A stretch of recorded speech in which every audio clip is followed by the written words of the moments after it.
Hello fellow book lovers, it is Samantha and it has been a long time, but I am finally back with a new book recommendation roulette video. So if you're new to my channel, this is basically where I put a bunch of book titles in my little handy dandy book box here, and I pull them out, 3 out, and I recommend them to you, tell you a little bit about them, why I like them, and why you might enjoy them yourself. So let us get started with the first book.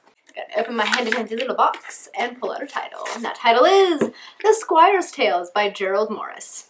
The Squire's Tales by Gerald Morris is a middle grade Arthurian retelling book series. This is book 1, which is called Squire's Tales, but the whole book series is called Squire's Tales as well. I believe there's about 8 or 10. I actually never read the last 2. I need to get those.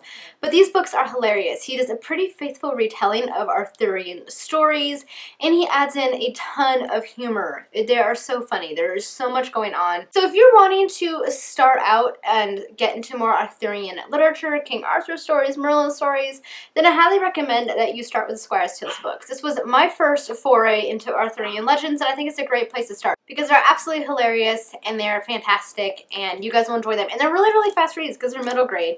I mean, the writing is pretty big, and these aren't very long. This is one of the smaller ones, but still, I read this in a day. So, again, really, really, really great books. Really hilarious. I mean, look, you can even tell they're funny. He's sitting on his horse backwards. They're going to be good. Trust me. All right, book number 2. And that book is The Naming by Alison Croghan. The Naming is the first book in the Pelennor series by Alison Croghan. The book follows our young heroine, Maedra. She is a slave to this horrible overruler guy, warlord guy, and she is rescued by the Bard. And she's rescued by Bard Cadvan. He ends up taking her away, and they go on this sort of long journey and they finally reach a bard school where she begins to learn certain things about her past and where she came from. And she has a certain magical ability. On this journey, she discovers that she herself has the gift, which is sort of the magic system within this series. It is this power that you have within yourself that you can use in various ways, such as through music. And she's always had this harp instrument that she plays, that she begins to learn more about where that came from, and it has more of an overall meaning in the story. The story is just your basic heroic fantasy series. It is a middle grade series. It is really, really, really good. I read this one back in high school as well. It's a series of 4 books. Her imagery in this series is amazingly well done. Her world building is fantastic. Her character development is fantastic. I really, really need to reread the series because it's been a long time. I want to kind of buy all the books because it's one of my favorite fantasy series.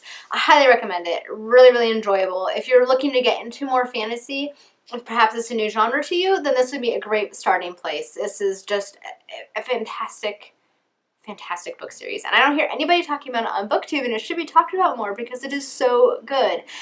Oh, so good. It's so good, guys. And now book 3.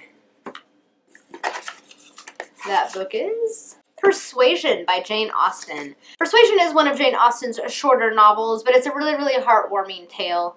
It is actually also Jane Austen's last complete novel. The story follows Anne Elliot, who I believe at the time of telling the story, she's about 26, 27 years old, unmarried, sort of the brunt of her father's and her other 2 sisters' selfish ways.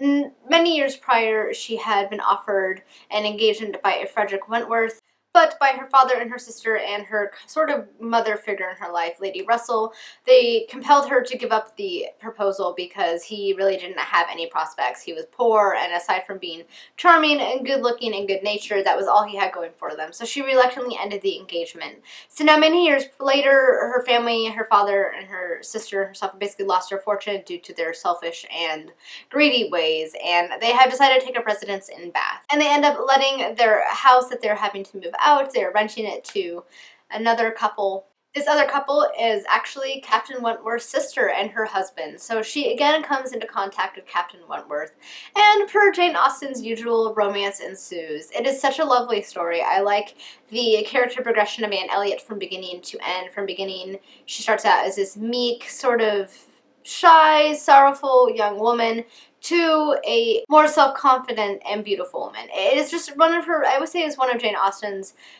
best novels. Aside from Emma and Pride and Prejudice, this is another of my favorites, and I just really, really, really enjoyed it. So if you love Jane Austen, but you don't want to tackle one of her larger novels, then I suggest you tackle this one, because it is actually a fairly quick read for Jane Austen if you find that type of literature to be difficult to get through, and it's just really, really enjoying, and you will fall in love with Captain Wentworth and Anne Elliot. Alright guys, those are the 3 books I have chosen out of my box for this week's recommendation roulette. Let me know down in the comments if you have read these books and what your thoughts were, and if you're excited to read them for yourself. I hope you guys enjoyed this video, and until next time, happy reading! Bye!